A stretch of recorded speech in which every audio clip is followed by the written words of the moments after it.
for female founders. It was founded over 10 years ago. I actually founded it, and my partner is here on the line with me, Aline, Elinor. I'm going to mention all of them a little bit later. And this is the 4th year that we are partnering with She Loves Tech, an incredible organization and competition that you will hear about in a second. I think before we start, I want to introduce Rhea. And I'm very, very excited because I think the Israeli market is an exciting market. And even in today's challenges, where it's not a physical event, it's super exciting for us. So thank you for this incredible opportunity. I know that our competitors have always taken first prizes and has always been very well respected in China. And I think the people that are going to be watching us around the world know that and are expecting a very high level, both from our judges, which are dear friends and very prestigious, and also from our competitors.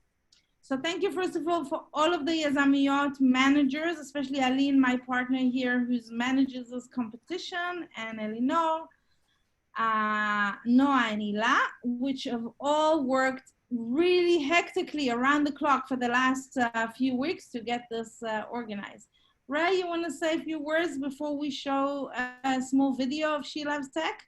Yes, please. Thank you, Elah, and thank you everyone for having me here. And thank you to Yazamiyot for partnering with us for how many years now? It's been a while since we first brought, She Loves Tech to Israel together. And, thank you everyone. And yeah, my name's Rhea. I'm the co-founder of She Loves Tech. Before anything, I would like to congratulate all of the startups who are lined up to pitch today. Mind you, it was a really, really tough process. I'm sure Yazamiyot can agree in me saying that if we could only choose everyone, we absolutely would have, which makes today's competition even more competitive. I'm really excited to see who will be representing Israel this year at the global leg of the competition. Israel, has always taken, really a lot of good ideas to the global stage in China and elsewhere as well. So really excited about that. Just briefly, She Loves Tech is the world's largest startup competition for women in technology. Since 2015, we have been seeking out and accelerating the best entrepreneurs and technologies with a gender lens, because we believe that this combination is key to solving the world's greatest challenges. And that is why we have been, building this global ecosystem for women in tech to provide them with access to strategic resources, regardless of where they are, like funding, education, and so on, so they can take their businesses to the next level and impact, society and other people at scale. This year's competition is especially exciting for us, not only because we're hosting it in more countries this year, 30 countries across 6 continents. It's also our first time going completely virtual. And with that, I'm excited to announce that the upcoming bootcamp, semifinals, finals, and conference will be more global than ever. We will be curating sessions that will allow us, unique window to different ecosystems from all over the world, whether it's China, US, Europe, and more, as well as access to world-leading investors and tech leaders. So to everyone, startups or not, I hope you can all join us during the final conference. That being said, before I hand back the mic to our host, although a little bit different to this year's program, please allow me to share some clips to last year's finals and conference in Beijing. So let me just quickly share my screen. And for everyone, enjoy.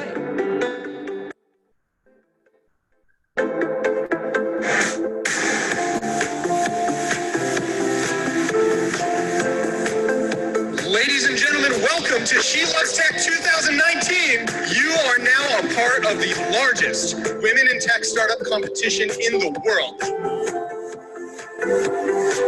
Over 80% of our 70,000 teachers are female, and I just feel fortunate that I'm working with them every day. Today, they are working on this innovative technology platform. The moms, now they feel so happy with this global teaching service that they're able to obtain on the VIP Kid platform. To 在很多女性的创业者身上看到很多的闪光的地方。这是一个好的创业者，跟他其实是男性女性没有关系，也不要去贴这样的标签。每个时代都会有自己的创业公司，只不过它用不同的形式在。其实今天需要你不光是有自己一个 truly believe 的想法，有一个 vision， 你还得有 step by step 每件事情都做到对的这样的一个执行力。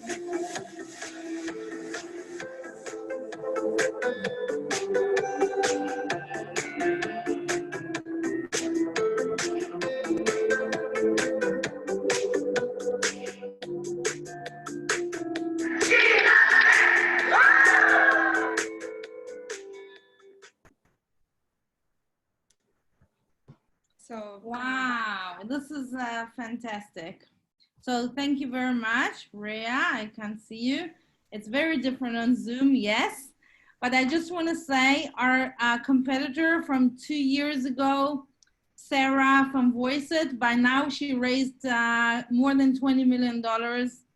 And she won the #1 international competition. And most of you judges have helped select her.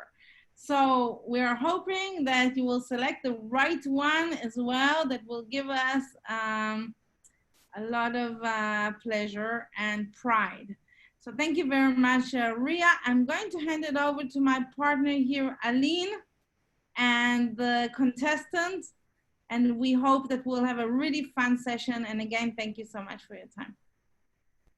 Hi, everyone. Thank you very much for joining us. It's really a great competition, and I want to thank also to Rhea that worked with us, and also to Helena that worked a lot with us on this competition to make it happen. So thank you very much. We'll start the competition with the presentation of the judges. I'll hand it to Ellie to manage that, and after that, we will start the competition itself. So Ellie, please go ahead. You're on mute. You are on mute. It's good because you didn't hear the word after. Hi, everybody. It's really great and amazing to see you all. And we have an amazing panel of judges. So let's start right away. It's a pleasure to introduce the first judge, Peterburg. So you could cancel the mute. Sorry. Hi, everyone. Pleasure meeting you and excited to see all the presentations. My name is Peterburg. I founded S Capital, which is a early stage VC firm in Israel. Thanks, Oh, to be short. Thanks, Aya. And the next one, Cecile Blilious, please. Hi, everybody. My name is Cecile. I'm the head of impact and sustainability for Pitango Venture Capital, Israel's largest VC, bringing impact to the mainstream after having spent most of the past 20 years as an impact investor. And I believe in women founders, and technology is a force for good. Thank you, Cecile. Elah Alkalay. Hi, everyone. My name is Elah Alkalay. I work for Israel Brokerage and Investments, an investment house in Israel, and I'm also chair of the Israel Women's Network. So I hope we'll see some really interesting projects. Thank you, Elah. Mali Bang. Hello, everyone. Although I'm Israeli, I'm super excited to be here today, all the way from Berlin. Thank you, Elah and Yazamiot, and many great faces that I know in person here. In Berlin, in Israel, I raised several companies, four actually, and since I'm in Berlin, I raised two. One of them, it's called W Lounge. It's an ecosystem that's connecting technology and corporates. Also very involved in the European Commission in the EIC, which is Horizon 2020, to bring much more capital to female founders. And on top of it, Magda Group, this is a fund of fund that we are raising to be able to support venture capitals that need more capital and to invest more in diverse team and female founder. And everything I'm doing is always focusing on Europe and Israel, of course. So thank you so much for having me today. Thank you, Mali. The next one, Assia. Off mute. Hi, everyone. My name is Assia. I'm the founding partner and co-CEO of iAngels. iAngels is an investment firm in Israel that's a hybrid between a fund, a classic fund, and a platform. We founded myself and Shelly Hodmayel, my partner, about 7 years ago. I've invested in over 100 companies, manage over $250 million. We are a female-founded, women-led fund with all management team that are all women. So it's, I think, a very kind of unique bird in our landscape. And personally, starting off my career as a software engineer, the title, She Loves Tech, is kind of ingrained in me, and I'm happy to be here and support young entrepreneurs and anything to do with mentorship with women founders. Thank you, Mo. Nicole Priel, unmute yourself, please. Hi, everyone. It's great to be here and support such a wonderful initiative. My name is Nicole Priel, and I'm with iBex Investors. We're a US-based multi-stage and multi-strategy fund that's been investing actively in Israel since 2012. We've deployed over $350 million of capital into Israeli companies, both public and private. And we just raised a new early-stage fund to invest in Israeli founders globally. So thanks for having me. Thank you, Nicole. Orit, Shilo.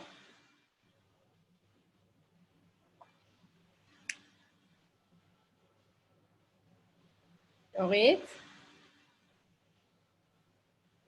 Can you hear us? She froze, so maybe we'll move to the next one. Yeah, I guess the connection. Irit, Israeli, Kahana.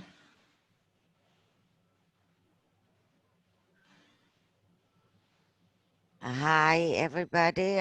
I really love tech. I grew up in tech, and then I switched to the other side of the table. And for the last 15 years, I'm an angel investor. And these days, I'm also part of a club of women investors called Naomi. Thank you. Orit, we can try again. Can you hear me? Yeah. Yes. Hi, I'm Orit, Shilo. First of all, I wanted to say thank you for the amazing Yazamiyot team, Erino and Elah and Ali and everyone else who's been amazing partners throughout the years. I had Google for Startups Israel, where we aim to deliver, sorry, there's some noise, all the kind of the best that Google has to offer to founders, whether it's programs or partnerships and so forth. And I'm happy to chat with any founder, also offline, if I can be helpful in anything around the Google-verse. Thank you. And good luck to everyone. Sapir Ben Harush. Hi, everyone. I'm Sapir from Pitango. We have an early stage fund that invests mostly in seed stage companies, tech companies. Happy to be here and support women founders. Thank you. Thank you. Rav Shalom Revivo. Hi, everyone. It's great to be here. I'm Rahav Shalom Revivo. I manage fintech and cyber innovations at the Israeli Ministry of Finance. I also started as a co-developer and then became an R&D senior manager in the private industry prior to working for the government. And on top of that, women promotion is very close to my heart. I'm the co-founder and CEO of Fintech Ladies Yael, the community for fintech females in Israel, and also part of the National Committee of Women Promotion in Tech and Science. Looking forward to see all of the presentations. Thank you, Rahav. Rony Ross. Hi, I'm Rony Ross. I'm one of the earliest founders in the Israeli high-tech industry and one of the first exit stories where I sold my first generation business intelligence technology to Microsoft. Ever since then, I'm both active in my previous company as well as an investor, a director, a mentor, and a motivational speaker. And I'm also part of the Naomi Investment Club. Thank you, Rony. And last but not least, Yael Shimon Mani. Unmute. Hi everyone, I will keep it short. My name is Yael Shimon. I'm a partner at Cohen High Tech and M&A Group. Cohen is an international law firm. And thanks again to all of you and good luck to the amazing entrepreneur you're going to see. Thank you, everybody. I told you we have an amazing team. Okay, so let's jump to the next and the most interesting part of the evening, and we'll start see the companies. So the first one will be Miri Berger from 6 Degree, and let us meet her. You will see her now in the panel. Miri. There she is. Miri, can you unmute yourself and can you open the camera? Hi everyone, thank you so much for having me. Please just introduce yourself, your name and the company, and we'll start the video. So hi everyone, I appreciate your time today. My name is Miri Berger, I'm the CEO of 6 Degrees. Thank you very much. Elah?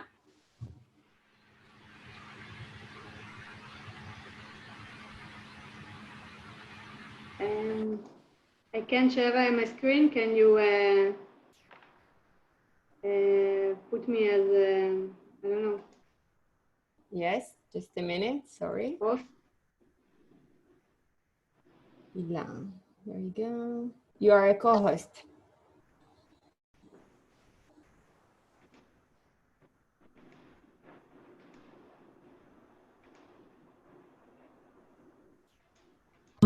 To put your phone in front of Oh, sorry. I'd like you all to put your phone in front of you and place your hands behind your back. Now try and play a game or move an icon on the screen. Those few seconds of inability are what over 300 million people around the world experience every single day. They've lost the ability to control smart devices due to injury, paralysis, and disease. It does not only affect the way that they work, create, and consume content, it also immediately affects the 1 billion people surrounding them, their families, their caretakers, and their service providers. To solve this, 6 Degrees has created MyMove, a wearable digital hand that translates motion into control over any smart device. It effectively replaces your finger on a touchpad, your cursor on the computer screen, or your controller for a VR or Xbox device. It learns about you, your individual motion. If you have tremor, it'll translate your motion into smooth motion on the screen. If you have limited motion, it'll translate your limited range to a full range or full use of the screen on the other side. We've created an unfair advantage. Using embedded AI technology, we give you intent of motion. It's simple to use with only a 5-minute onboarding, full control and full independence over smart devices. Adding software to this opens the door to the world of rehabilitation, encouraging self-physical therapy and care. Our unfair advantage extends to the competition. With a fast setup and seamless and intuitive control, MyMove offers you control of multiple smart devices without compromising on security and privacy. We validated this product with over 500 users. Expanding on that validation, we've secured 2 large partners. The Municipality of Tel Aviv, regaining employment for people with disabilities, and Sheba, one of the 10 largest rehabilitation hospitals in the world, opening the door to tele-rehabilitation. To date, we've secured IP, partners, as well as $950,000 in funding, both dilutive and non-dilutive. This is an amazing opportunity for a growing market, to work from home. Telerehabilitation from home. With the current health concerns, we are seizing an opportunity starting sales next year, showing a great potential for revenue with only $640 unit price sold through distributors and value-added resellers, starting with the US market. My name is Miri Berger. I am the CEO of 6 Degrees, with a history of material manufacturing and team management. I founded this company together with Aryeh Katz, the CTO, my husband, himself an injured veteran, formerly ran the Innovation Lab at NYU. We've comprised a team of talented entrepreneurs for algorithm programming, partnership outreach, as well as an amazing advisory in order to bring the change that we see to the world. We offer you all to come partner with us, invest, and help us change a life with a double bottom line of outstanding social and economic value, and invite you to come join the journey with us. Thank you. Thank you very much, Miri. So now we will have 2 questions. The best will be if any of the judges want to ask the question. So if you can, raise your hand or use the button to raise your hand so we can know. Rony, so please unmute yourself.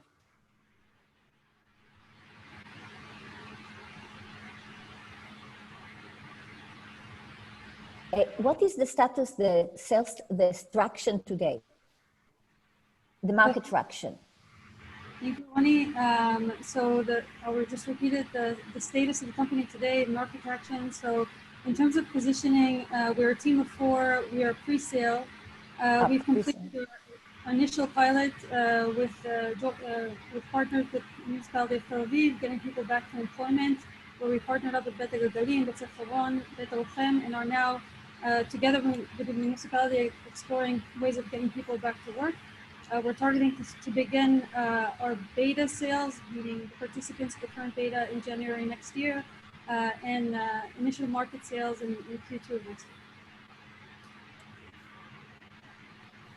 Okay. Any other question? Second question from anyone else?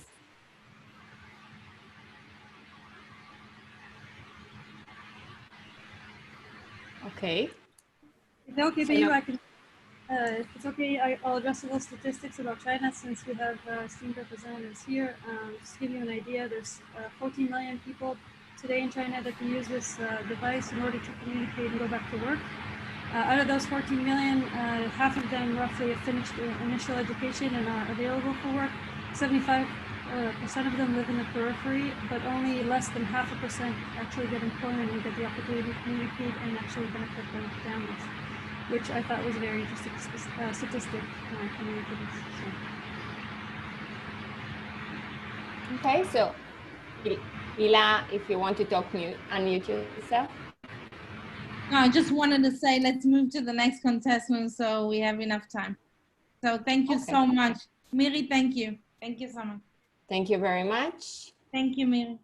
So the next one will be Elah Freeman-Kariv from Safer Place. This is a good time for the judges to give their rating.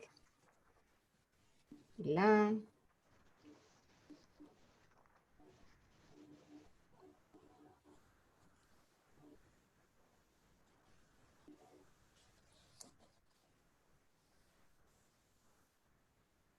Elah, please unmute yourself and open your camera.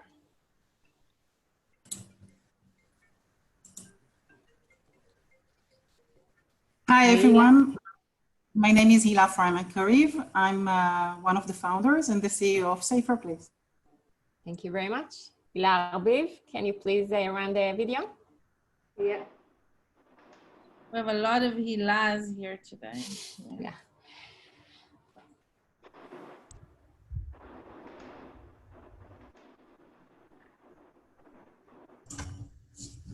Hi, my name is Elah Freeman-Kariv, and I'm one of the founders and CEO of Safer Place. And I'm going to present solutions I personally can't hear anything. Can people hear the presentation? Every year, over 1.3 million people are being killed on the roads by car accidents. More than half of it are pedestrians, motorcyclists, and cyclists. Over 40 million people are seriously injured, and the financial losses are in billions of dollars. And sadly, there are no technologies that exist today to truly prevent fatal road accidents.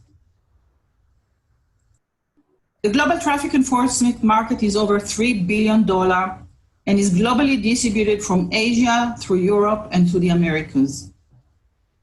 Safer Place was founded to make an impact to reduce traffic accidents while understanding the economics that it drives.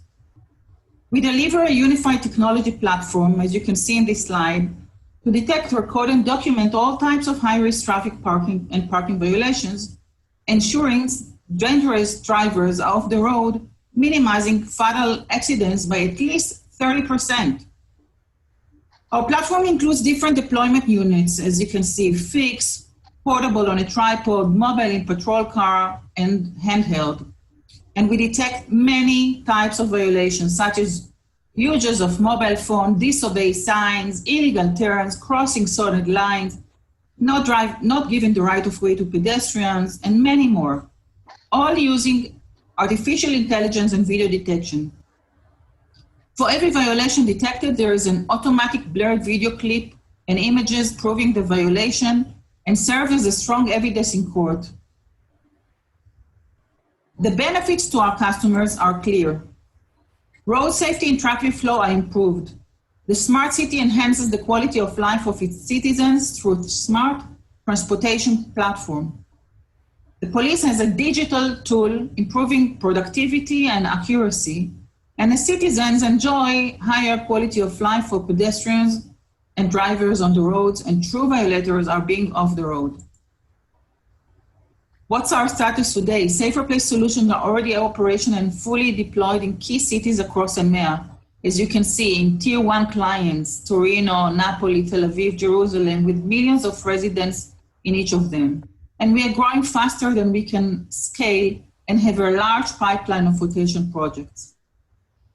Our go-to-market strategy is to sell through distributors and integrators with large install base in relevant smart city markets and transportation knowledge.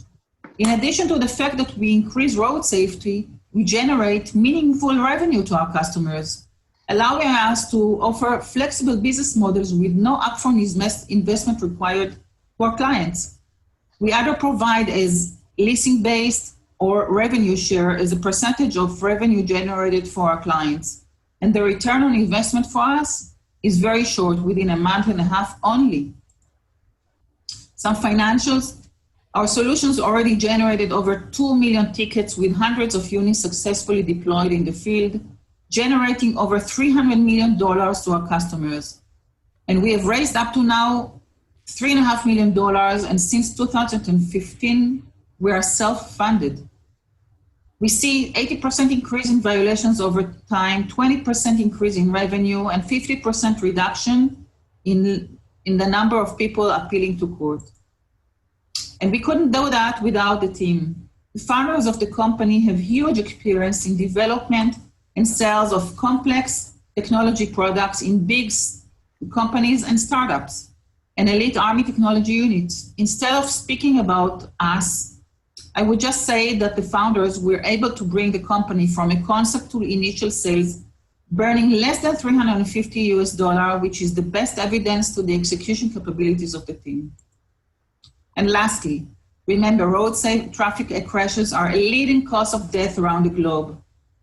Road traffic injuries are estimated to be the 8th leading cause of death globally for all ages. And more people die in road traffic crashes than from COVID-19 and HIV. Road crashes are not destiny, and there are solutions like ours to make the roads a safer place to all. Thank you very much. Thank you very much, Elah, for this presentation. We will take a question now from the judges. Ready. Cecile, go ahead. Yeah. Are you tracking, I saw on the slide, but are you tracking the outcomes, so the reduction of traffic accidents, of reduction of mortality, reduction of different kinds of accidents? That's number one. And number two, are your customers also using that information to repair the roads where necessary and the infrastructure to reduce the number of accidents, or are you only tracking the felons? So these are two very good questions. The first one, I can tell you, for example, in Ashdod, which was one of our initial customers, there were 3 or 4 people killed from trucks driving just in front of the port. And with the usage of our solution, they have changed the whole system, how to enter the port and how to, where to park. And we have managed to reduce the number of fatalities to 0 within few months only. So the answer is definitely yes. We've seen other such successful results in other areas. And as I said in the presentation, everybody is worried about COVID-19. There are more people being killed on the roads every year from car accidents. The second question was regarding repairing the infrastructure. No, we are not dealing with this. We are more focusing on making sure that people will drive better and park better, and normative drivers and pedestrians will be safer, and those that are reckless drivers will be off the road. The outputs of our solution can be used by the authorities that are using the system to monitor, and that's a potential, another way for us to grow in the market. Thank you. Thank you. Thank you. Any other question from the judges? Who's your main client in the municipality? It's a combination of different departments or divisions. The treasurer obviously will approve the project on the spot, because our solution not only improves road safety and increases traffic flow, it generates meaningful revenue. And any smart city project starts with our solution, because from day one, they generate a lot of money. Then you have the police or the supervision division that they need to prove the solution. And obviously, this market is really underserved. So we bring the latest for them. They love it from first sight. When they see it, they compare it to what policemen or inspectors are doing on the road manually or using a handheld device. And our solution really brings them accuracy, no mistakes, productivity 20 times more. And productivity in terms of revenue is 25 or 30 times more, because we focus on the really tough violations.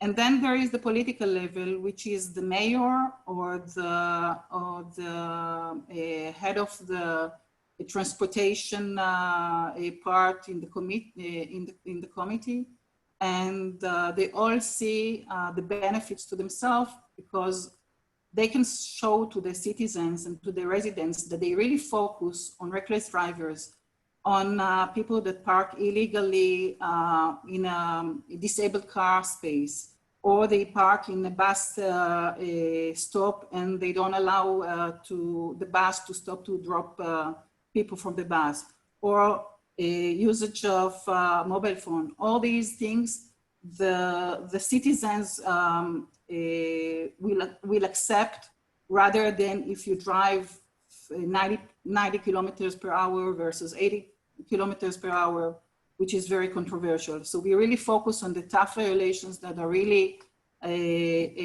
accepted by the audience and by the public. Okay, thank you very, very much. Yeah, thank you very much. Thank you all. Thank you, Elah. We'll move now to, we need to move to the next company.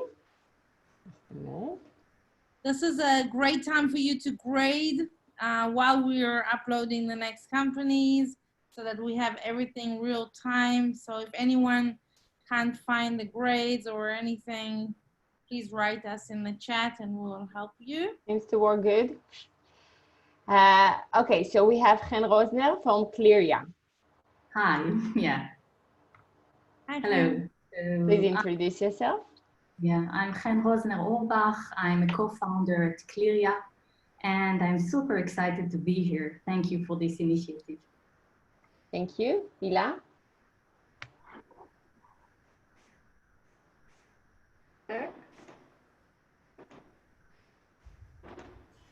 It was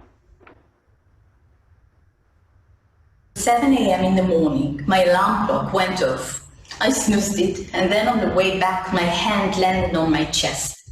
I felt a lump. To make a long story short, it was cancer, breast cancer.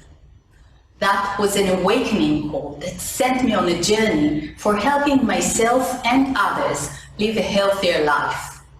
I asked myself, why would a young, healthy woman, vegetarian, a yogi, without any genetics related to cancer, get the disease? We don't know the answer, but the one thing we do know is that bad genes are responsible for less than 30% of breast cancer cases. It's the environment that accounts for all the rest. So I looked around and started research. Those tiny ingredient lists, I couldn't believe my eyes. How can it be that my children's body wash had cancer-causing chemical in it? And why would my body cream contain a hormone disruptor? By the way, my cancer was hormone-related. Products contain thousands of toxic knowns to science, but we, the consumers, simply can't read the labels. Has any of you ever tried reading the ingredient list of a shampoo? What does quaternium 15 even mean? Cancer. Don't count on the regulation for protection. These guys are lagging years behind. So it's up to us. I had to make sure that my family and I don't expose ourselves to toxic chemicals in the products that we use every day. The information that can keep us safe is out there, but people don't have access to it. So they keep buying toxic products. I thought this was crazy. So my husband and I spent the next 2 years building Clearia. When you shop online, Clearia reads the ingredient list for you, so you don't have to. It matches all these ingredients' names against thousands of toxic chemicals in dozens of reliable toxicology databases. Clearia warns you if your shampoo, mascara, or baby cream contain a harmful chemical, and it helps you find a safer one instead. The best part, it's free, it takes a second, and it's completely automatic. With the Clearia browser plugin or mobile app, you can browse Amazon, Sephora, and other retailer websites. Shop as usual and find safer products for your family. But we don't stop at empowering only shoppers. Clearia processes tens of thousands of individual online shopping experiences to capture the bigger picture and mine deeper insights. The data we crowdsource and analyze is a treasure trove for researchers, health activists, and sustainable brands. Clearia reveals what product types are contaminated, which populations are mostly affected, how information shapes consumer behavior, and can even help in formulating safer products. Over the past year, we have partnered with leaders like Silent Spring Institute, the Breast Cancer Prevention Partners, and the Cancer Free Economy Network in the USA, and with CAMSEC in Europe, to amplify their work on public health with our data and insights. We reached this milestone with 2 pairs of hands and some family savings. We're so grateful for the impact we're making on the health of thousands of women and their families that are shopping with Clearia as their health gatekeeper every day. This is only the first step. We won't stop until we will shift the market for good. We're making it easy to shop healthy because we believe everyone has the right to make informed choices about their health. As more people wake up and choose safer products, this industry will respond to the demand and prioritize health first. Thank you.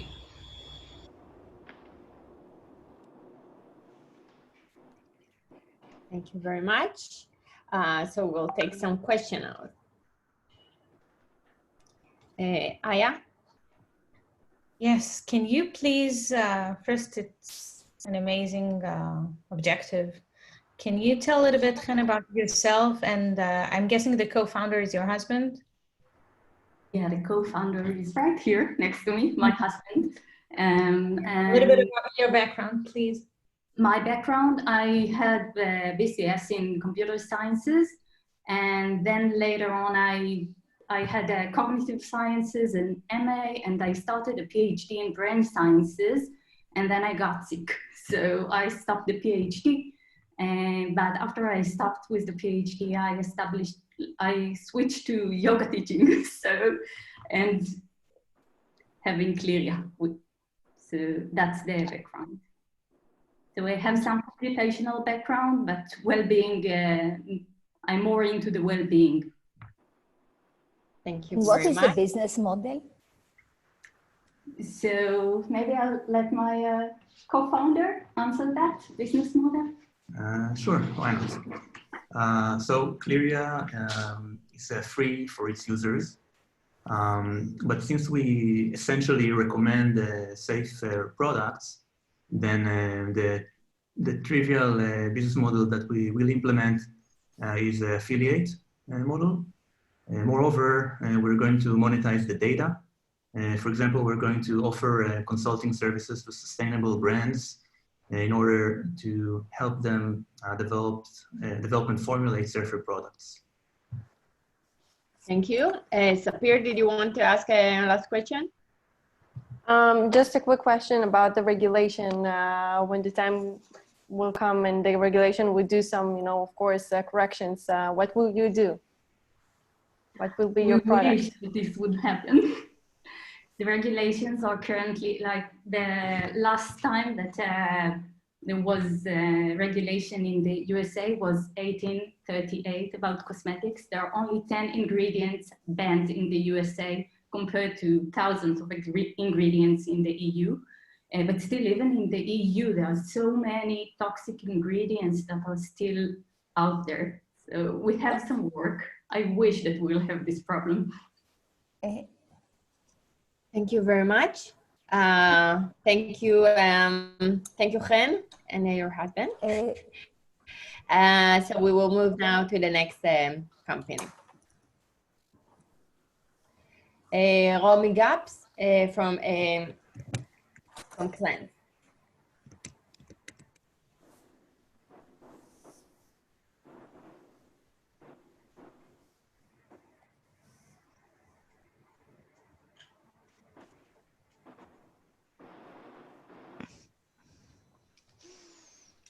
Romy, please unmute yourself and open the camera. Yeah, thank you. Yeah. Please present yourself. Hi, everyone. I'm Romy Gubers. I'm the CEO and co-founder of Clans. Elah Alkalay.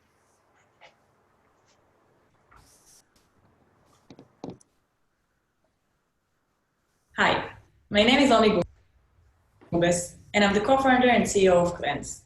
I'm a software engineer by training, and I established Clans with the purpose of leveraging the power of technology to set a new standard for remote care monitoring in the trillion-dollar elderly care industry and to ensure the quality of care that is provided to our vulnerable loved ones.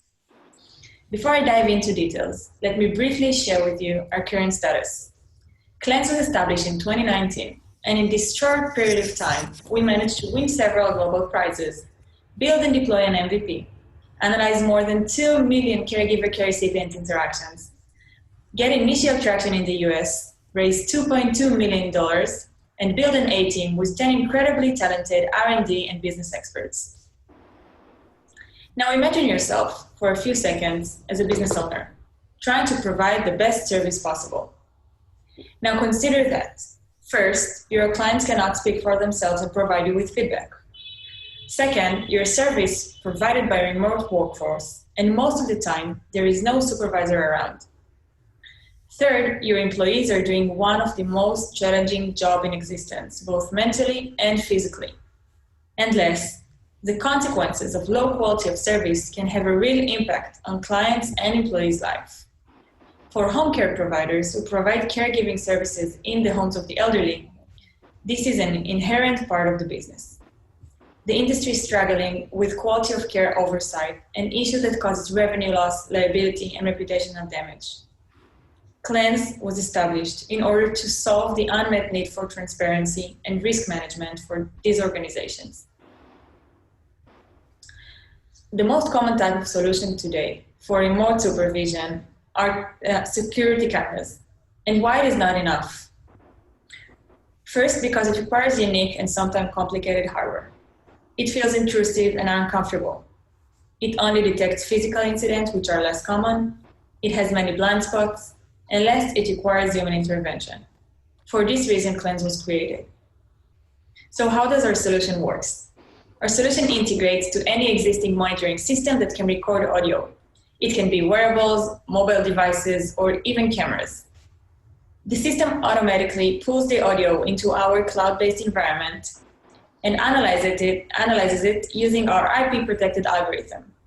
It then generates notifications in real time to the system administrator in case of any anomaly detected. It also raises cumulative insights as lack of specific training, burnout among staff, and more. Our IP-protected algorithm is based on a unique data set that is first of its kind. We created it by analyzing more than 2 million interactions and 200,000 different events in the caregiving settings. Using this dataset, we built and trained revolutionary AI models that can analyze the daily routine within caregiving environments using audio only. Client solution can be installed in every caregiving environment and serve every business, those who provide care in clients' homes, as well as facility-based services like nursing homes, hospitals, or even childcare centers. After extensive market research and due to the aging of the population, we decided to focus first on elderly aging at home and using the services of home care agency in order to receive care at home. The opportunity in this segment alone, while selling SaaS with an affordable monthly subscription fee, has the potential for revenue of almost $6 billion in ARR. And this is what makes Cleanse the perfect combination of doing social good and making money. Together with me and the founding team are Nevoel Malem, a serial entrepreneur who built and managed R&D teams, successful Israeli startups. Karen Etkin, a global expert in the field of age tech, and a gerontologist by training. Prior to leading Cleanse, she was in the founding team of Intuition Robotics, which raised $60 million. And myself, in the last decade, I led technological teams to deliver high-scale products to hundreds of millions of users worldwide in Fortune 500 companies such as Dell EMC and Cisco. We're currently finalizing our seed round and looking forward to the next 18 months. We're focusing on achieving market penetration and reaching $1.5 million ARR while acquiring at least 30 paying customers in the US. Before we finish, I want to demonstrate to you the power of our technology by reading to you the following testimonial. Some of our clients were in pain, and we didn't know about that until Cleanse system alerted us to the situation. Then we were able to treat them, and they improved immediately. They got their appetite back, gained weight, become more cooperative. This is our mission and the reason we get up in the morning. Thank you all for listening.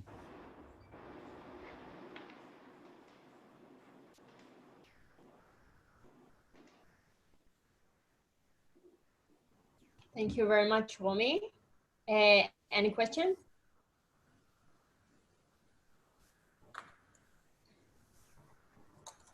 Rony, so can you tell us what you did for COVID-19? Has it helped your business just by the mere fact that people were not able to access the facilities where elderly people are being cared for? Has that changed your business in a way? So thank you, Cecile. It's a great question. Actually, we're focusing on non-medical private duty home care agencies, meaning we're providing our service to agencies that provide care at home. And in this manner, the COVID-19 actually made the demand even higher because now anyone outside, anyone that is not the caregiver or the care recipient cannot visit the home, nor supervisors or the family members, meaning the demand is now even higher, and it helped us to secure some pilots in the US. One of them is with the largest home care agency in the US. Thank you. Happy to ask another question. Can you please explain just briefly if like the hardware component that allows you to actually monitor the home, is that pre-installed? Is that something that your company wants to market as well as part of the bundle? Because that also requires some level of installation and implementation on top of the solution. Yeah, thank you. So what we're doing today, we're integrating to the mobile devices of the caregivers, meaning there is no unique hardware that is part of the installation. We are working in a model that is pure SaaS. We just send a link with an app, they download it, and it's continuously monitoring the environment. As long as the phone is on or like the camera is on, etc. Yeah, we don't require cameras, only audio. And the caregivers at home are used to working with their phone. Okay. And they usually like to talk on the phone for, personal reasons. So don't they disconnect? Yeah, so we're disconnecting while they're speaking on their phone. Okay. Okay, thank you very much, Momi. Thank you. We will have now Maya Aber from a skill set.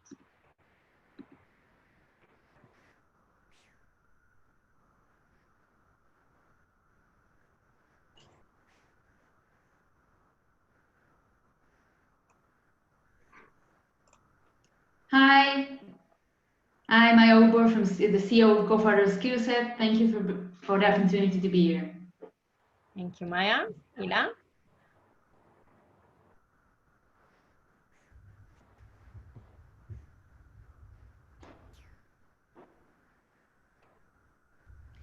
$80 million. This is what the average Fortune 500 company loses every year for not being inclusive. You see, recruiters miss a third of potential candidates who are skilled and capable. I'm talking about diverse job seekers whose credentials simply do not reflect their skills. Despite innovation in technology, the current recruitment process still fails to accurately assess diverse candidates for job compatibility. That is because it is not based on performance. It is based on representation of the candidates that are often biased, like CVs or social media. Skillset is here to change that. Hi, my name is Maya Aber. I have a PhD in occupational therapy, and I'm the CEO and co-founder of Skillset. Skillset is the first AI-based job simulation platform that can accurately predict a candidate performance for a specific role. Let me take you through the product. First, prospective candidates select their interests and enter job simulation. Second, they perform realistic tasks in an environment that reflects the actual job. Our algorithms assess their performance and behavior and generate their unique skill set profile. Finally, we match between qualified candidates and recruiters looking to hire. Skillset reduces 30% in recruitment costs, increase 20% in retention rates, and help companies easily comply with regulations and the UN Sustainable Developmental Goals. Our market is $135 billion in the US alone. Our enterprise customers purchase a SaaS subscription model and access a constantly updating pool of vetted candidates. Skillset is the only company that offers an inclusive, performance-based evaluation for a specific role that is transparent and objective for the employer and the job seeker. Our team combines 4 decades of experience in diverse recruitment with cutting-edge technology. Our COO, Mor Panfield, has extensive experience running and growing impact companies. Mor and I have been a team for more than a decade, managing companies in diverse recruiting. Our CTO, Tomer Raz, has nearly 20 years of experience driving product development in gaming and education. We've signed 3 paying customers with over 1,500 users, and the numbers are growing. We are now building traction in the US market, and in the coming months, we aim to sign US partners and clients.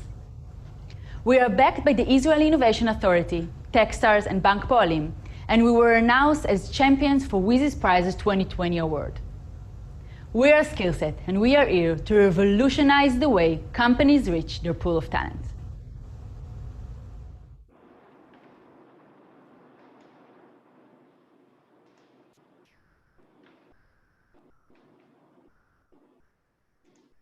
Thank you very much. Maya, any questions? Maya, I would like to ask you, I'm just running very similar project with Deutsche Bahn in Germany. And I would like to ask you where the users are coming from. Like, where are you taking the pool of the talents? Can you share a bit about the data? Yeah, sure. It's an excellent question. Our go-to-market strategy is reach companies and NGOs that provide service as supported employment or placement services to diverse job seekers. It's a huge market in the US. Just for disability, $3.6 billion market. So they use us as an assessment tool for better placement. And that's the way we reach a pool of talent that we'll provide to companies. Thank you. Rony, you wanted to ask a question? It requires quite an investment on the side of the employee, prospective employee, to go through that, and that's one question. So what is the likelihood that somebody will invest that, into a situation that is completely unclear where it leads to? And the second question is, so for how do you know what types of jobs to target? There's quite a number of potential scenarios that you should be checking candidates against. And would you have to tailor that every time you have a new customer? I mean, a new organization that you're working with? Okay, thank you, Rony. Two great questions. I will start with the second one. We have a unique database that comes from the American labor market. It's an evidence-based database that is mainly job analysis of every job in the US, and it's focused on 5 main tasks that each role requires. So we simulate the 5 main tasks that are common to for couple of positions. For instance, for a call center representative, you have to understand what the client say to you, reply to calls correctly, provide good service, type fast, and work through procedures. So this is what we said. That's the reason it's scalable. And I wanted to emphasize that we are targeting the mass recruiting market, which leads to the candidates because unfortunately, most of the diverse candidates, job seekers, are in that field of blue collar and entry-level jobs. So we're starting there, just a strategy to penetrate the market, and then we'll expand to the entire market. For your first question, actually, the HR market is really dealing now with candidate engagement, and we believe that we need to change the approach of click and pray, that you are sending your CV and just pray for someone to get back to you, and being much more involved in the process, which is much more respectful and transparent. And that's the reason we have a gaming person in our team, in order to make the simulation fun, that simulate the main task of the job and the environment itself. So candidates will want to use our platform to learn more about the environment and make great decisions about their future. Okay, thank you. Irit, did you want to ask a question? Yes, I did. It's a very competitive market. You mentioned some, but even in this panel, I think some of us are involved in projects like that. So how do you find your way in that competitive market? So we believe we have, and we know it's very ocean, the HR tech. We believe that our expertise in the field of diversity is really will put us ahead of other solutions out there. Our unique technology is an inclusive tech that really that was developed based on people that are hard to place. So we will succeed there, and we are already succeeding there. our ability to penetrate the whole market will be easier. And we also believe our strategy, starting from the NGOs and diversity agencies, will give us an advantage in the market. We already have paid customers there. Thank you very much, Thanks. Maya. Thanks. We will move to the next company now.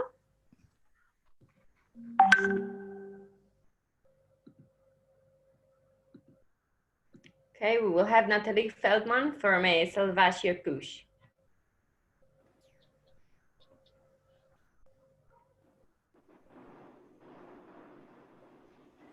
Hi everyone, my name is Natalie Feldman and I'm CEO of Salvatio Push. I'm Israeli and located in Denmark. Thank you. Elah?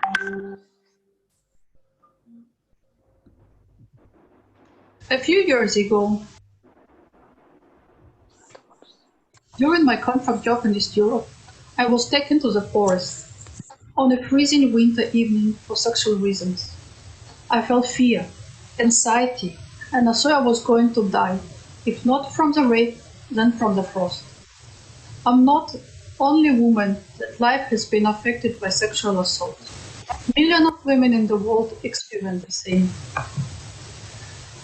According to UN researchers, 1 of 3 women in the world is a victim of sexual and physical assault.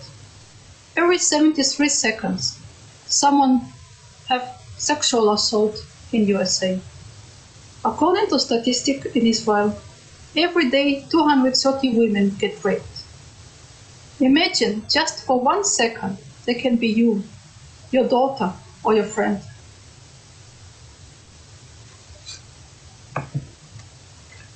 My name is Natalie Feldman, and I'm CEO of Salvatio Push. Salvatio Push is an intelligent system, consists of hardware, software, and data. We interview many women from different areas in the world to create preventative map based on data of assault locations. With the Salvatio Push, we aim to empower women to have rights to feel safe and secure. By her decision to choose who to inform and communicate with people who care to provide help and how to do it. I'm not doing this by myself. We are a diverse, creative international team. We come in from 5 different countries and speak 11 languages together. We have a diverse advisory board from Israel, Germany, and Denmark. We have a strategic partner in Denmark who helping to create our product, and we are in process in the new partners is in UN Women Latin America or Intersport Denmark. We made an affordable product fits for international market based on the newest technology and women needs. Mix of a few revenue streams of hardware unit sales, sharing data with insurance companies and municipalities, and license-based agreement with the brand companies. The market is large. Our goal to reach 1% of the market of Israel, USA, and Europe. We participate in many different competitions and programs. We're trying to view our project to different areas in the world. And remember, by saving time, we can save someone's life. Thank you. Thank you, Natalie. We will have questions now. So is this installed anywhere? Are people using it? Not yet. We're making a MVP and we're starting with the beta users. So not really installed because we're missing funding for production. Any other question? Yep. Irit?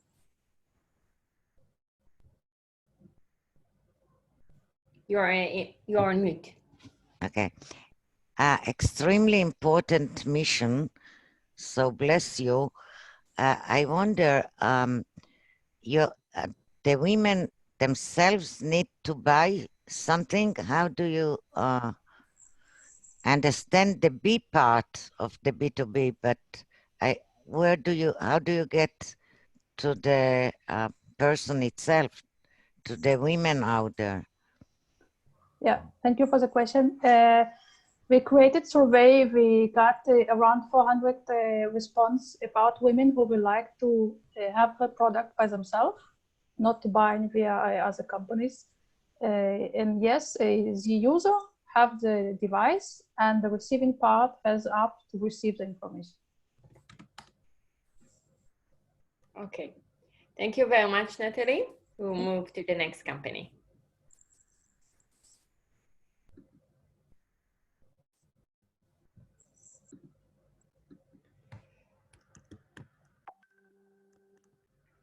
Now we will have Talia Cohen-Solel from Genetica Plus. Hi, thank you for this wonderful opportunity. I'm Talia Cohen-Solel from Genetica Plus, as you said. Oops. Ina, go ahead. Hi, I'm Talia Cohen-Solel from Genetica Plus. Thank you for this opportunity.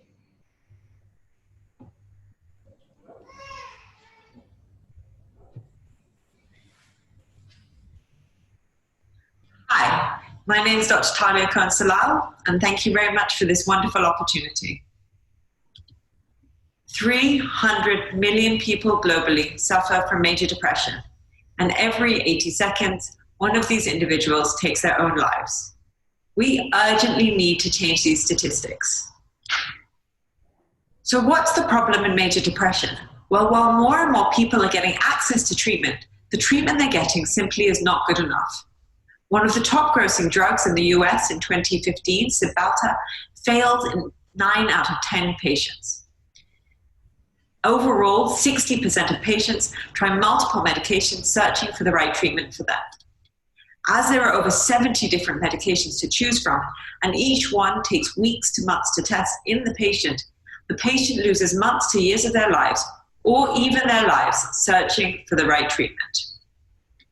At Genetica Plus, we want to take this period of trial and error out of the patient and into the lab where it belongs, by matching the right patient with the right drug in the first place. How do we do that?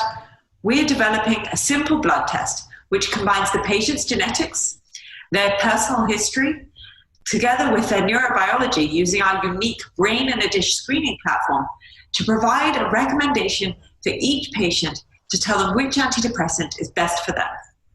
This will save patient lives, save physicians time, and reduce payer costs. So how did I get into this? Well, I spent more than a decade of research across Oxford, Columbia, and Panorama looking at these exact technologies and realized there was an opportunity to bring personalized medicine to the mental health space.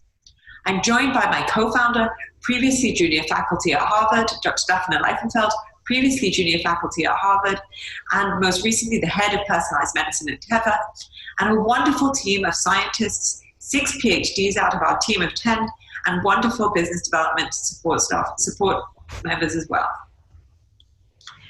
So together, the market for treatment-resistant depression, the type of patients who failed on one line of medication, is $5 billion US. This is specifically for this type of testing. On top of that, we can expand into the European and the South American market, as well as becoming a first-line treatment for patients with major depression. Sadly, already the rising major depression was rising globally, and as a result of COVID-19, this is becoming even more of a problem and is very urgently needs to be addressed with better technologies like Genetica Plus.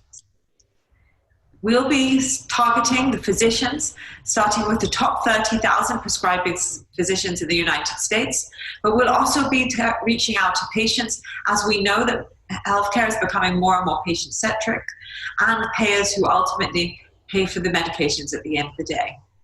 We're very fortunate that this technology is not FDA regulated and only requires clear approval. Reimbursement codes are already available, and we have a patent filed with the USPTO. There are other players in the market, I'm glad to say, as they're already changing physician behavior. However, they're limited that they only provide genetics or patient history, and none of them provide the combination that Genetica Plus provides. The genetics market leaders only get it right 15% of the time, and at Genetica Plus, we can get it right over 60% of the time.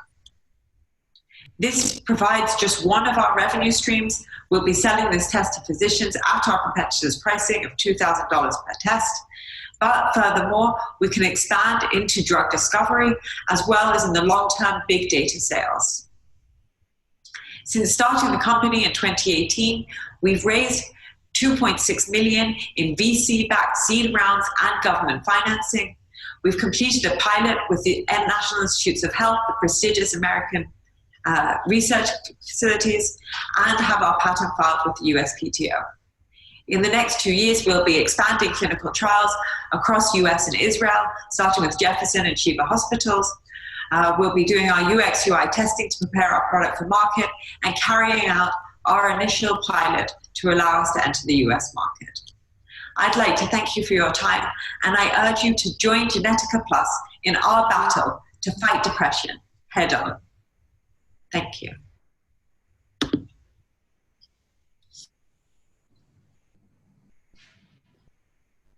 How much information do you have by now?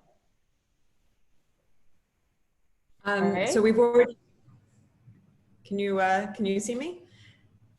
We've already completed our initial clinical trials. We have biomarkers which link to the patient's readout for depression and which medication they should take. And we've submitted a publication into a prestigious journal with this data, which will help us get market acceptance in the US and globally. But this is, how many patients is this based on? So we've started our trials. We're actually working with 40 patient blood samples and 1,500 patient data samples. So the data component is based on 1,500 and the blood has 40 patients so far. Thank you. Rony? You mentioned that you had a competitor who was doing not too badly, and I wondered what is the difference from an IP perspective between you and them, not the combination. Was there anything special in the genetic testing? The IP, the patent defendable part. Absolutely, thank you. So their patents are fully surrounding the genetics element, which means it really focuses on whether you can process the drug. That's pharmacokinetics, that's what's going on in the liver. And that's what the genetics is limited to today. Our platform has this unique element, which is our hardcore technology, which is using neurons from the patient. And that's not just genetic. That's not genetics. In fact, we're looking at the molecular profiles of the patients. So we can look at the levels of actual proteins in the patient tissue we use. And those biomarkers are very unique, and we have patents surrounding that, which is absolutely different and exclusive from what we see at the GeneSight patents. Thank you very much. Hi, Talia. Hi. Oh, can I squeeze in another question, Adine? Yeah, sure. Go ahead. Hi, Talia. Great job on the presentation. Can you please comment on who's leading the tech side? If it's you or your co-founder, and how far along you're there in terms of the technology and building the platform? Great. So I'm leading the tech side. I spent 12 years doing a PhD and postdoc in this exact technology. Daphna has much more of the BD side behind her from her many years at Teva and in industry. And together we're moving everything forward. You know what it's like with small companies. And we actually, because this isn't FDA regulated, our platform actually could go to the market today. So we could already start sales if we wanted using a third party to process it, and which is CLIA approved. We're waiting till we have a greater number of patients that we've run clinical trials on so that we could get the reimbursement. That's really where the rate limiting factor is for our entry to the market. So we're hoping to enter the market with a pilot with real patients in the clinical setting at the end of 2021, beginning of 2022, and start to grow from there. Thank you very much. We will move now to the next company. Thank you. Okay, we will have now a Tamar Shapira from Sensit.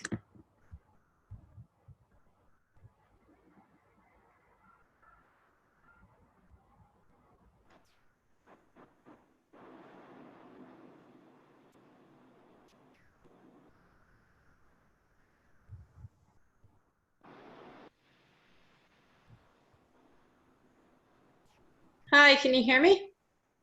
Yeah. Threw me up. Hi, I'm Tamar Shapira, CEO and co-founder of Sensit. It's a pleasure to be here.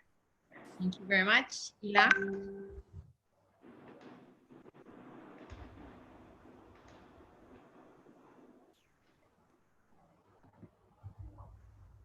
Companies that have an online presence think they can reach this many customers, but in reality, they reach this many. They are missing up to 20% of their potential customers. That's because 20% of the population is living with a disability and oftentimes can't complete simple online transactions. You see, for most of the population, companies simply run automated tests on their sites to check that all of the actions work properly. But when it comes to testing websites for people living with a disability, the process is much more complicated and is actually done manually. Today, there is no automatic tool for functional testing of web accessibility. The average mid-sized company therefore wastes over $100,000 and up to 4 weeks manually testing one single transaction on their website for accessibility. For the business, it's not only a waste of valuable resources, but it also means frustrated clients, a loss of revenue, and the possibility of a lawsuit. Domino's Pizza was sued by a blind man in 2017 because he couldn't order his pizza on their website. Hi, my name is Tamar Shapira, and I am the CEO of Sensit. Sensit empowers development teams to easily release accessible code. With Sensit, testing for web accessibility is simple. We integrate into your CI/CD process so that all you need to do is run your test, retrieve your report, approve our AI-powered remediations in real time, and monitor automatically and in minutes. You can repeat this cycle as many times as you want, and there is no need for your team to be subject matter experts. Sensit is the only scalable solution that offers automated functional testing for web accessibility.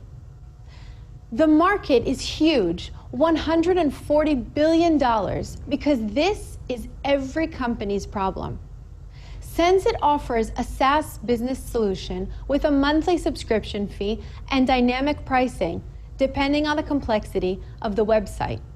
In order for us to dominate this field, we combined over 4 decades of experience in web accessibility with cutting-edge technology. Our CTO, Eitan, is a software developer and entrepreneur with over 40 years of experience. He is the former CTO and co-founder of Webango, acquired by Diligent Software. Our CPO, Nadav, is a web accessibility expert and certified consultant with a proven track record.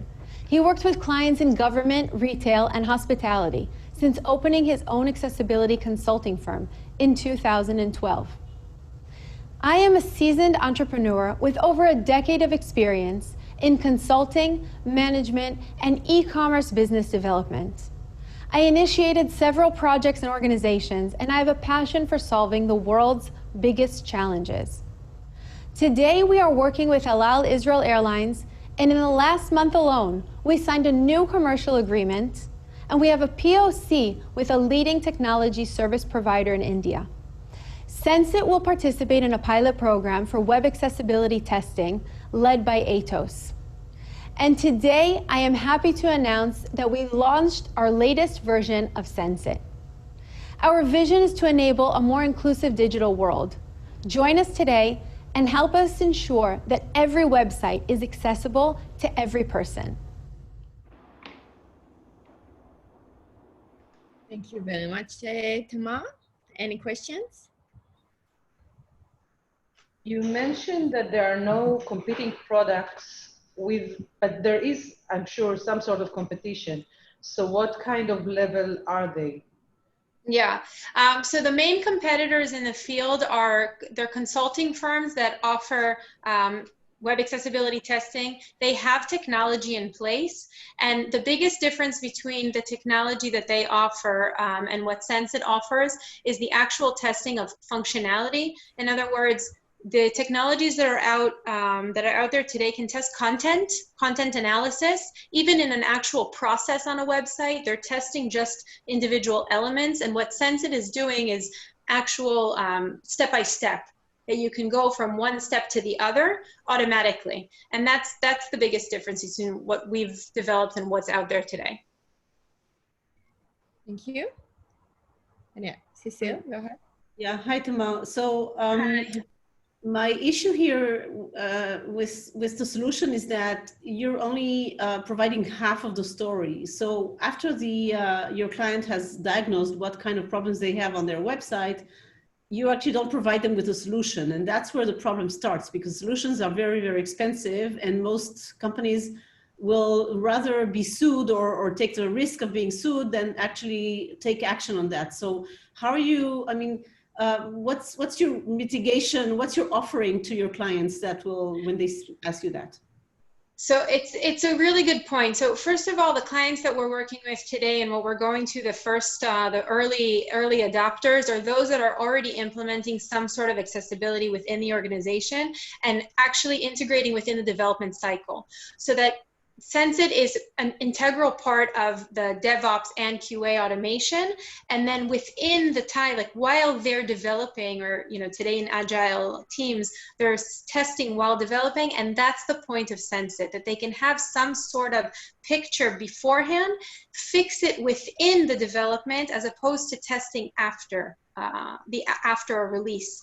So yeah, we've done, it's true what you're saying, but most of the organizations that we're headed and working with are those that already implement it within. And we know to integrate seamlessly with tools that they already use for non-web accessibility oriented. If that answers. That's a critical thing that you have to outline in your pitch, I think. I'll make note. Okay, I'll make note of it for sure. Thank you. Okay, thank you very much, Tamara. We will go now to the, Mali, did you want to ask something? Thank you. I just wanted to add something regarding what Cecile mentioned, because I had a feeling that I would like to jump in and ask you how you actually acquire customers, because you name the big names and like in Israel, I understand, but you aim for a global. And also you mentioned in the team, so my tip for you is also make kind of like one row how you actually bring them to become your customers. So within this, you're telling me to say it within the pitch so that I show. Because they're missing in the pitch deck. The go-to market essentially is what you're saying. Exactly. Thanks, Mari. Thank you. Thank you very much, Tamar.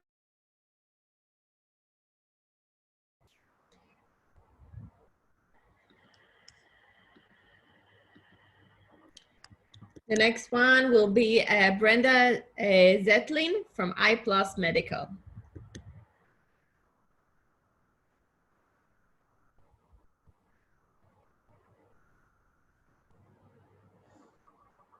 Brenda, can you open the camera? Yeah. Yep. Hi, everybody. I'm Brenda Zeitlin from iPulse Medical. I want to thank you for letting me introduce you to Livia. Thank you very much. Elah?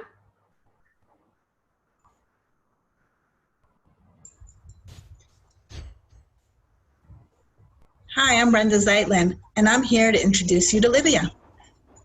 When I was growing up, I figure I missed about a month's worth of school every year due to period pain. And I still remember those really hard days when my mom was in so much pain that she couldn't even get out of bed, and we were left to fend for ourselves. In fact, it is estimated that there is a 33% loss in productivity in the US because of menstruation and its complications. That's why we created Livia. Livia is a patented medical device being used around the world, developed and manufactured by iPulse Medical. It relieves menstrual pain drug-free in seconds. Meet Livia. Livia provides instant drug-free relief for menstrual cramps. With the touch of a button, the wearable device stimulates nerves to block pain. The gel pads are disposable and are changed every month. The brand is fashionable, and the device is compact and discreet. The Livia technology is patented, and it's based on the gate control theory. The device utilizes pulses to block the period pain, along with utilizing the body's natural pain relief mechanism. Livia has been cleared and regulated across the world, including FDA and CE. Livia has been proven in 3 clinical trials for efficacy and safety. We have recently launched a subscription plan for Livia, and we already have over 7,000 subscribers who are monthly receiving their Livia gel pads and relieving their monthly period pains. The market for Livia is huge. There are over 1 billion women who suffer from menstrual pain and about 15 million who suffer from endometriosis. Let's look at the ladies for Livia. We have older millennials and late millennials and the shopper moms who would buy for their teenage daughters. Women of all ages avoid missing out on their obligations and activities, but when in pain, they may stay home because they're just not able to include themselves at work or in social interactions.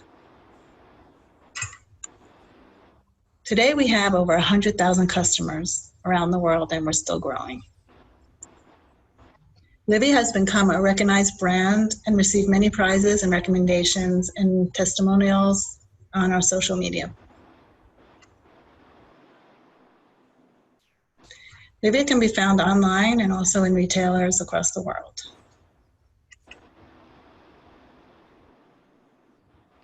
Our mission at Livia is to enhance the quality of life for over 1 billion women around the world by providing new, effective, fast-acting, easy-to-use femtech solutions. Livia is fast and drug-free and is recommended by medical professionals and is proven in clinical trials. Women love Livia all around the world. We have hundreds of reviews and testimonials.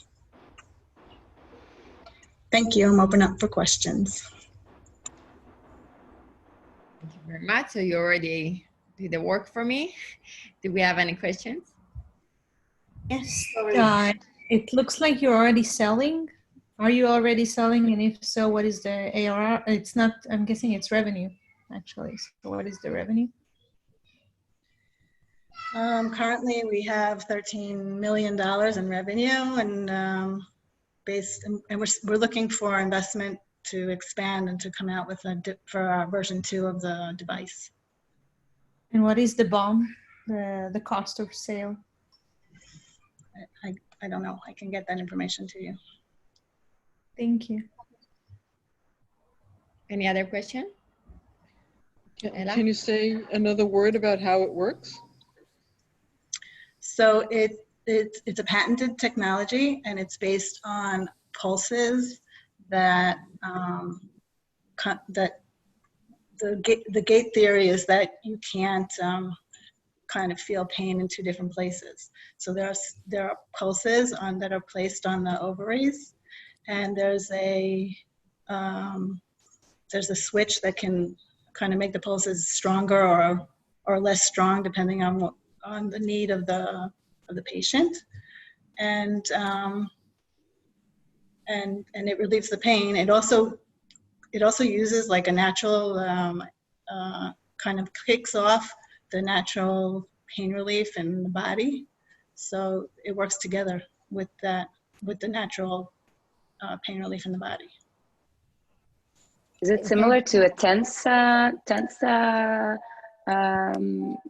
device that is supposed to kind of set off or come to disable some of the pain caused by labor?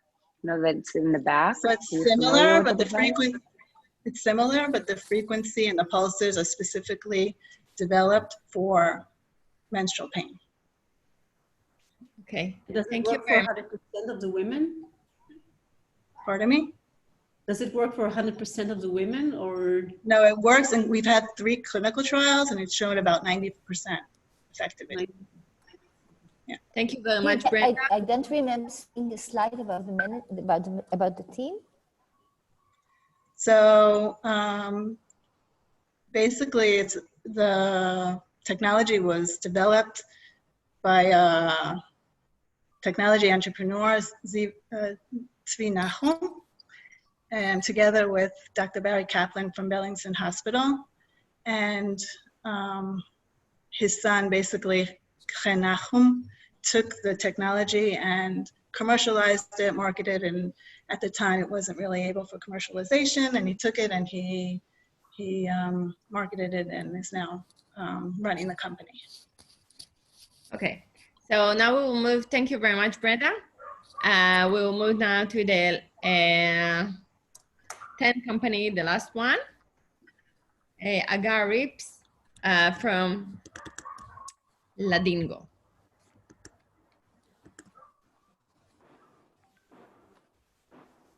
Thanks for your patience. Wow, so many of them, but great companies, right? Great companies.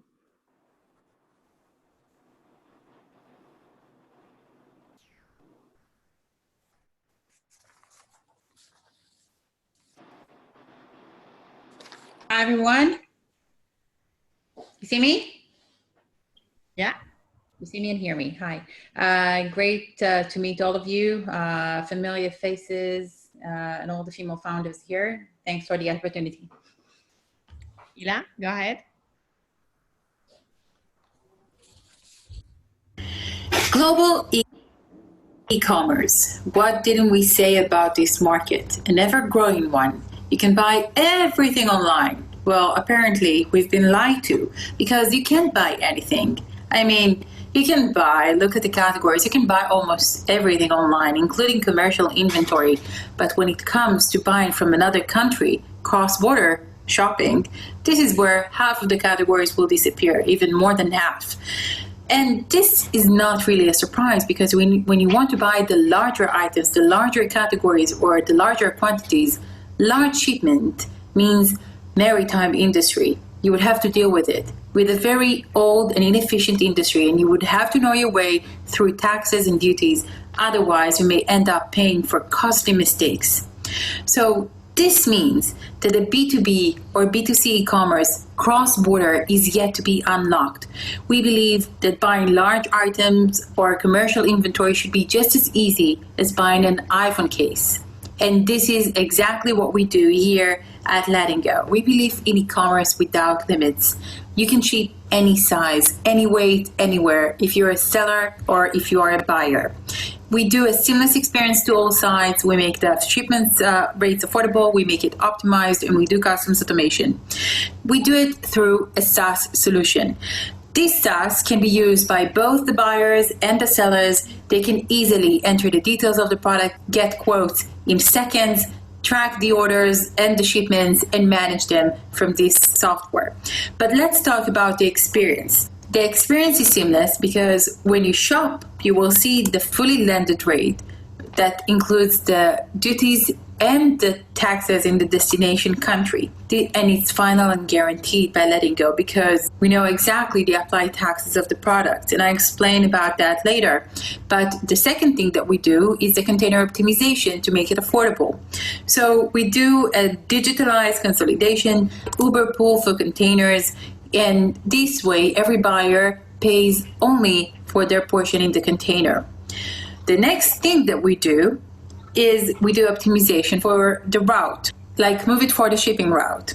If I want to move a shipment from point A to another country, to point B, how do I know if it's better to get it flown, maybe via ocean freight, maybe a 20-foot container or 40 with trucking company, and maybe what is the port that I should go into in the States? If I want to get to Dallas, would it be better to go through Houston or maybe through LA and then the train?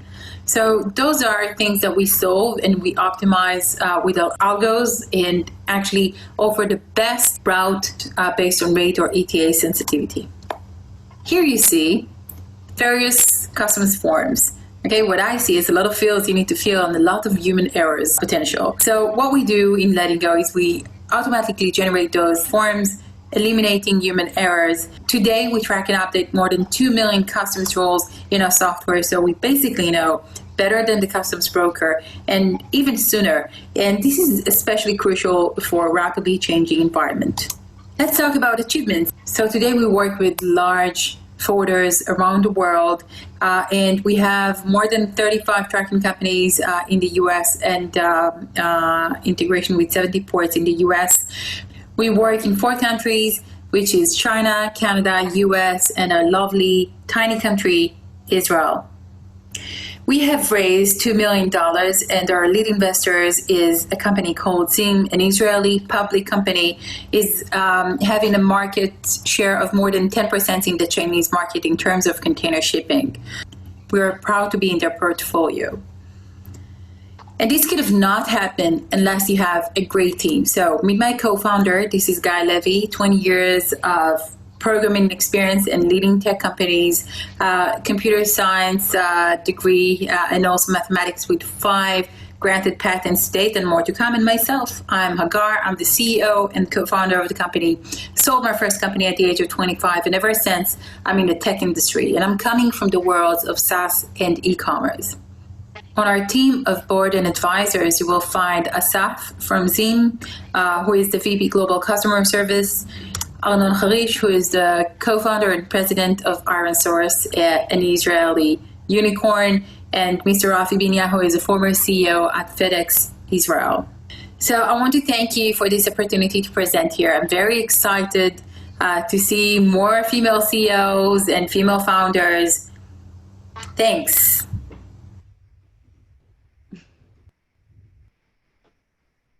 Hi, so feel free to ask me.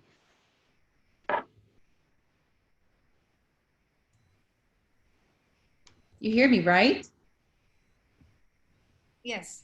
Okay. Yes. Tell me about competition. So competition, it depends if you look at the B2C cross-border or B2B cross-border. When we look at the B2C, we look at the super forwarders like FedEx and UPS. They focus on e-commerce, but they don't have the ability or the good prices to work with larger products. They're actually having a very heavy surcharge on those. Also the same for third-party address. This is in the B2C cross-border section. In the B2B cross-border arena, so we are looking more at the digital forwarders like Flexport and similar. And we are not doing exactly the same because we are offering the seamless experience. We're not being just a digital forwarder. This is not what we aspire to do. We want to make the entire experience easy when someone buys online, even a large product or commercial inventory.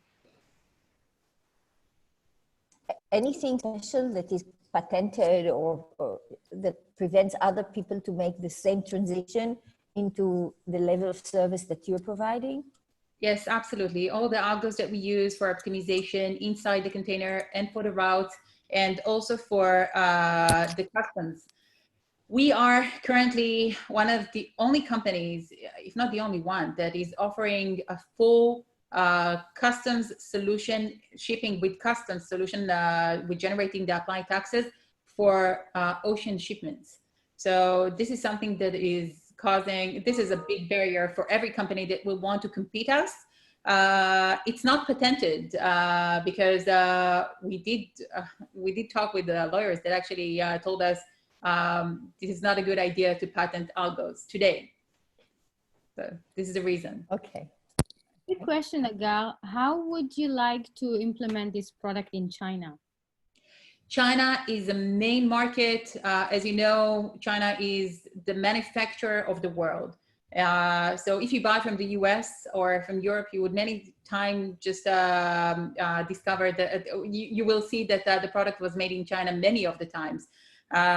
So China-US is a route that is like 70% of the world trade.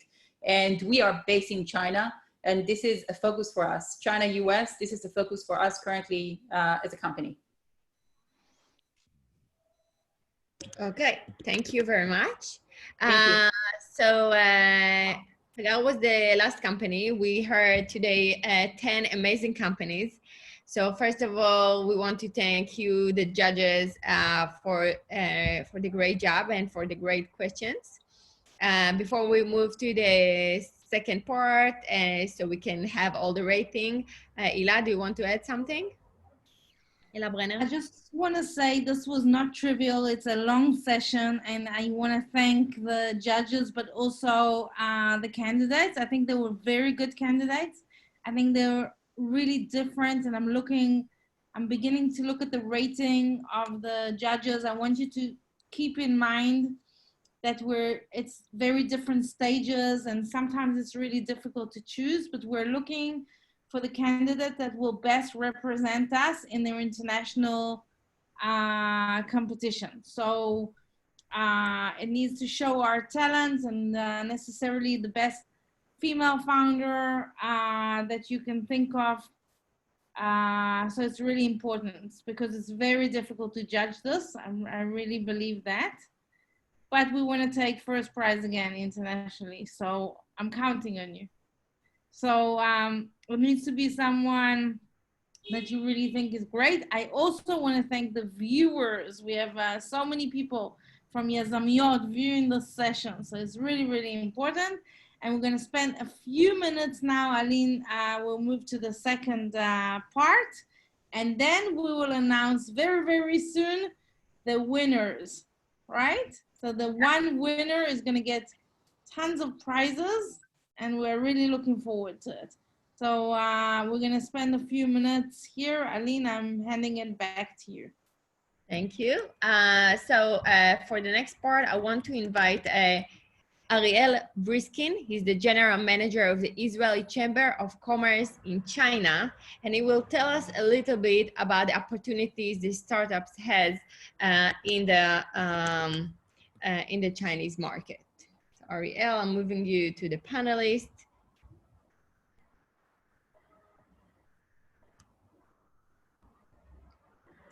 Hi, Ariel, please unmute yourself. Unmute yourself. We can hear you. Hi, everyone. Can you hear me now? Yes. Thank you very much. Hi, everyone. So would you like to maybe introduce yourself first? Yes, sure. So first, thank you so much to Shilo and Yazamiyot for having me today. It's always a pleasure to see so many successful and talented women in one place. And I'm hoping, sure, you will inspire more women to do the same. So ISCHAM, which is the Israeli Chamber of Commerce in China, been active since 2008 and been helping to Israeli companies since then. It was an initiative that was a joint effort by the Ministry of Economy back then and the former famous Israeli President Shimon Peres, who also put the foundations to the chamber in the launching ceremony. And I think the Israeli Chamber, not too many companies in Israel familiar with this platform, but it's actually been very, very active platform since then, and even more in the last 3 years when we've been more focusing on also helping startups, Israeli startups, which is also a big challenge in China to help startups like everywhere else, but even more in China. And so the Israeli Chamber helping and focusing on few main sectors. Healthcare is one of them. Just for example, we recently had an event 2-3 months ago with Sheba Hospital, which I guess many of you, the Israeli participants know, and we've been also introducing Israeli tech companies that Sheba implemented in their treatments, and it was an interesting event, followed and we made a lot of connection with also hospitals and HMOs and health organization in China. So this is one example. Just week ago, we had a very nice event, also online. Everything I'm saying now is these days online, of course. We had an event introducing Israeli auto tech company.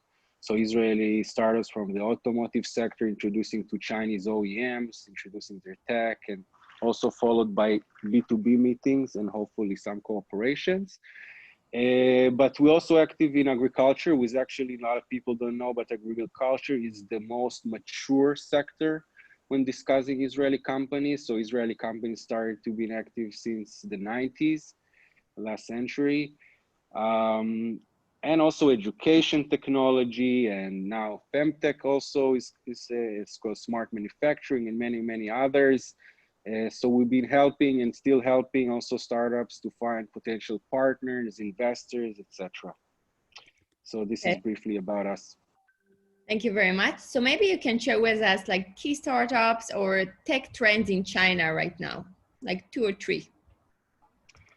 Yeah, so I think the main buzzword recently in China, I think, is more about what they call new infrastructure.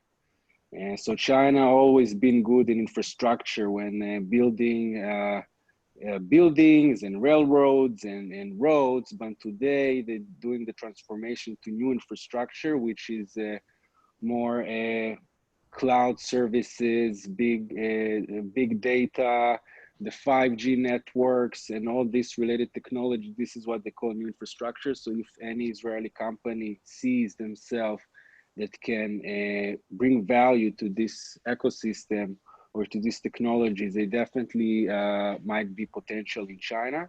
This is very strong sector that is now a hot buzzword and topic in China. But to be honest, when asking me these questions about China, it's very hard to generalize. It's even a bit a crime to generalize such a big place as China, because it's a unique universe with so many different interests and so many different sectors, and many of them could be relevant to Israeli companies. So it's very depends. When you ask Chinese companies or investors, the general question, what interests you, they usually say everything, because China is so big. So I wouldn't say no to any company. I would, of course, review and check properly who are my competitors and what's my potential there. But I wouldn't say no to company. Definitely, if we're discussing the more new trends that are familiar trends anywhere, like health tech, agriculture tech, auto tech, environment technologies, and etc. Okay, thank you very much. The second question will be about the Israeli startups. Why and when should you think a startup consider expanding to China? Specifically about Israeli startups. Why should they, or why and when they consider expanding to China?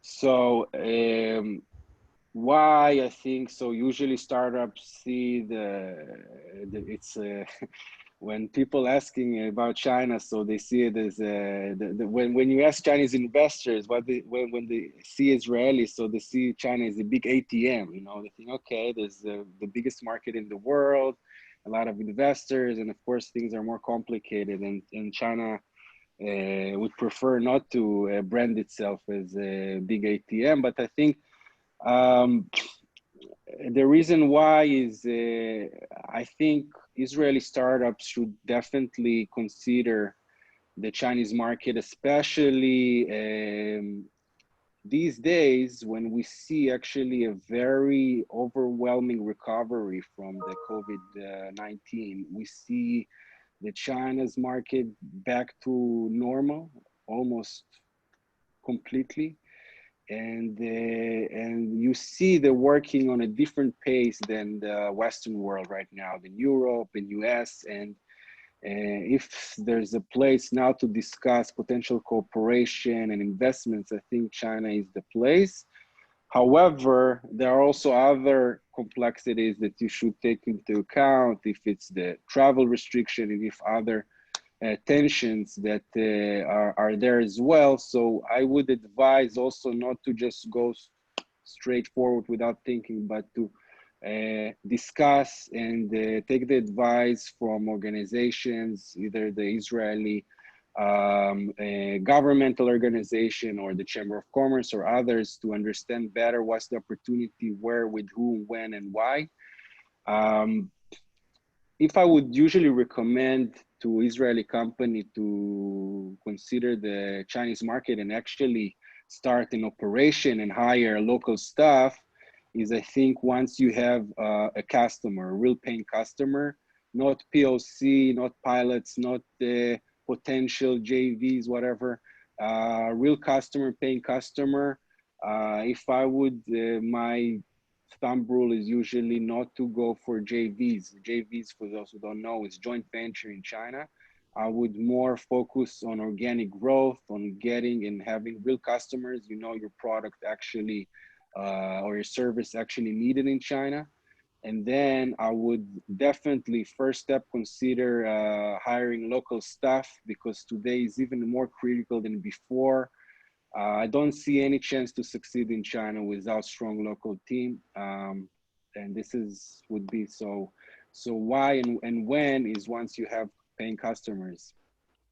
Okay, well, thank you for that. And the last question will be, what are investors in China looking for? So it's very coming back to a very general question. So Chinese investors looking for everything, but yeah, if we push them and try to prioritize, so we see some prioritization according to the national needs. I also suggest to companies that actually seriously considering the Chinese market to learn more about China, learn more about the 5-year plan, which is the governmental plan that gives some kind of strategical vision to the Chinese market, and you can learn a lot from this, which is usually all accessible in English. You can learn a lot about the Chinese market and when it's going, and what's the prioritization in terms of different technologies they're looking for. But Chinese investors, if we're discussing specifically about foreign startups, Israeli startups that coming to China, they're looking for a strong commitment to the Chinese market. Means having usually an entity in China, a company with local staff. This is, or even if you don't have that, you have the plans and you have the commitment to the Chinese market or to the Asian market. This is something very important that Chinese investors looking for. Of course, there are also financial investors, but I think they're getting less and less these days. Okay. Well, Ariel, thank you very much for your time and for this very interesting information. Thank you very much for having me. Thank you. And welcome to contact us for more questions and anything about China. Thank you very much. So we are very excited and we have the final results. So we chose it. We will present this. Aline, yeah. Let's give the judges 1 more minute. Okay, we'll do it. 1 more minute. So we see that everything.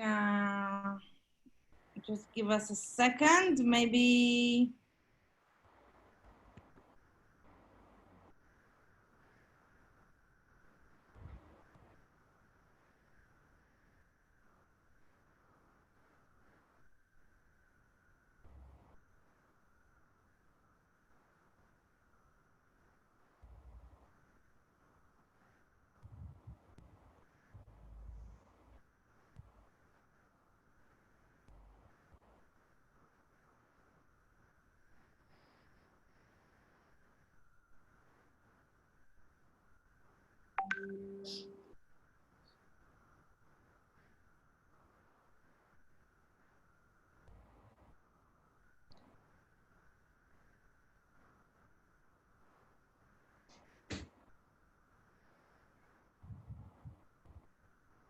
All right. So it's time to read.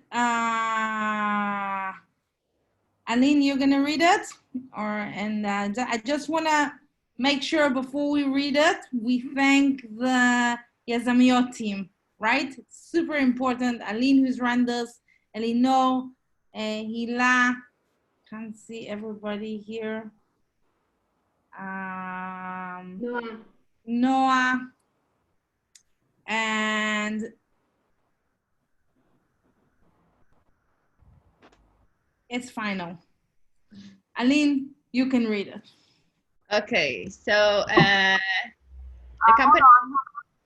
Yeah. Aline, before we announce, can we have all our finalists in the panelist first and have them join us together with their audio and not audio, sorry, with their pictures open, camera open. You know, say that again. Oh, all the cameras open. Of the candidates. Because we're going to move you to the panelists. So all the candidates, please open your cameras because you're going to be on stage with us and we're going to announce you.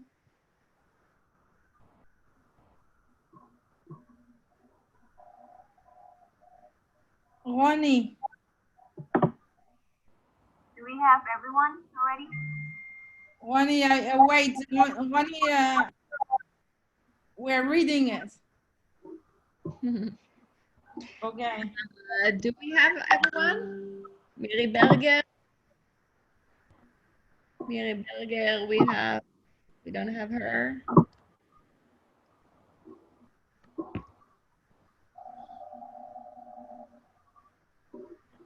Hila. Hila Kariv. Okay. Wait. Yes, I'm here. We have to finish. So everybody's on. Aline. Yeah. Dima, everybody needs to get on. Okay. So at the third place, we have to say that all the rankings were very, very close to each other and the three for the three runner-up. So the third place is Ladingo. Hagar from Ladingo. Yeah. Congratulations. And the second place we have Genetica Plus by Talia. Yeah. And in the first place we have Safer Place by Elah. Wow. You came for the first place. Very excited. Thank you very much. This is super exciting and great prizes. I want to thank everybody again. I know this was a long time, but thank you again. It's super exciting. We're going to also advertise it on our page. Thank you everyone for joining. Thank you to the amazing judges. And good luck. Because we are taking a picture, so smile to the camera. We're taking a group photo right now. Ria, would you like to say something for the end? No, it's been an amazing competition. It was really diverse, really representative of like the Israeli innovation startup nation, I think. And regardless of whether you win today or not, I think, you know, just like showcasing your product in front of this audience, in front of this global audience is already amazing. And I hope that we could still be part of your journey as you continue to grow. And perhaps you could join us again next year. And who knows, maybe you'll be the winner. Thank you very much, everyone. Thanks so much. Let me take it. And good luck to all of you. Good luck. And Shana to all of us. Shana Tova. Thank you very much. Thank you very much. בהצלחה הילה, הילה פרימן קריב, בהצלחה שיהיה לך בתחרות העולמית. תודה רבה. מזל טוב, הילה. תביאי לנו את המקום ראשון, קדימה, תביאי לנו. בדיוק. תודה רבה. תודה. היה כיף, כולכן הייתן נהדרות, באמת. תודה רבה. ביי. גם אתן. תודה. Thank Thank you, everyone. Thank you, Elena, for everything. Thank you too. Great work, great work. Awesome work. Go to sleep now. Yeah. Have a good rest too. Stay there. Thank you. Bye Good night. bye. Bye. Good night.